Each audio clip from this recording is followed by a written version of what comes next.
Greetings.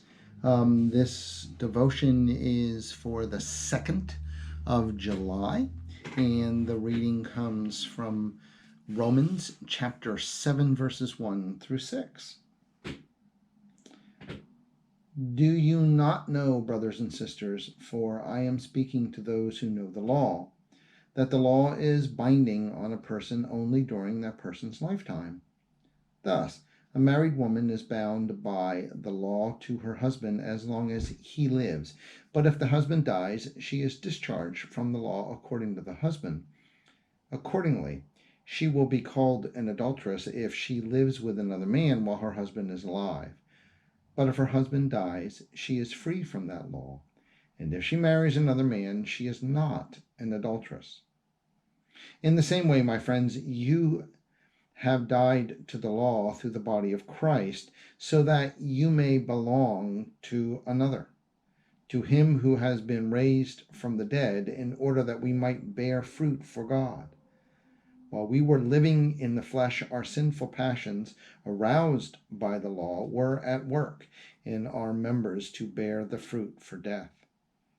But now we are discharged from the law, dead to that which held us captive, so that we are slaves not under the old written code, but in the new life of the Spirit. So, Paul's working with congregations and things that are dealing with old religious laws, things that really were difficult for the new church to deal with, and also have that work with what they were understanding as Christianity. Paul pulls out, and actually he does change it a bit, but Paul pulls out the old archaic kinds of things around marriage, and especially with women. This was a gradual move by Christianity to move women out of the status that they were in. Nevertheless, that's what he uses. And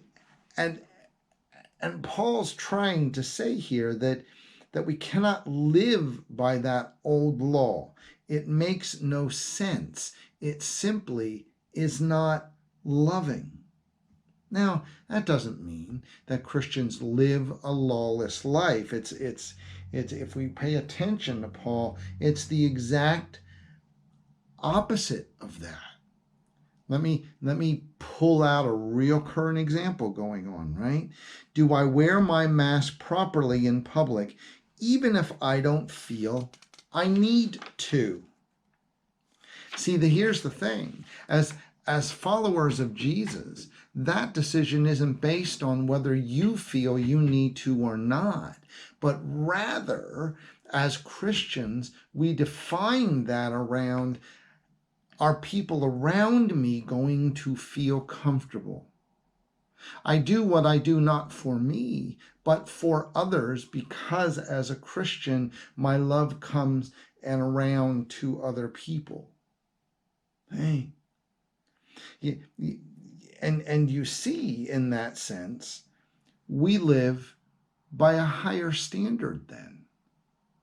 Because what we're not trying to do here is just simply following the law, which we'll struggle with anyway. But rather what we're trying to do here is live in a loving and caring way with all the people that we are around. And in that sense, we go away and the needs of others become first. Hey. There it is. That's why we don't need the law. If we truly are following Christianity, we are always concerned about the person next to us. And if we do that, we will live a life beyond the law. Join me in the Lord's Prayer. Our Father, who art in heaven, hallowed be thy name. Thy kingdom come, thy will be done on earth as it is in heaven.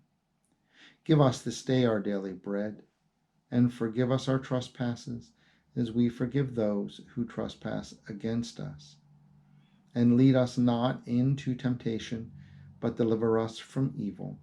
For thine is the kingdom, and the power, and the glory, forever and ever. Amen.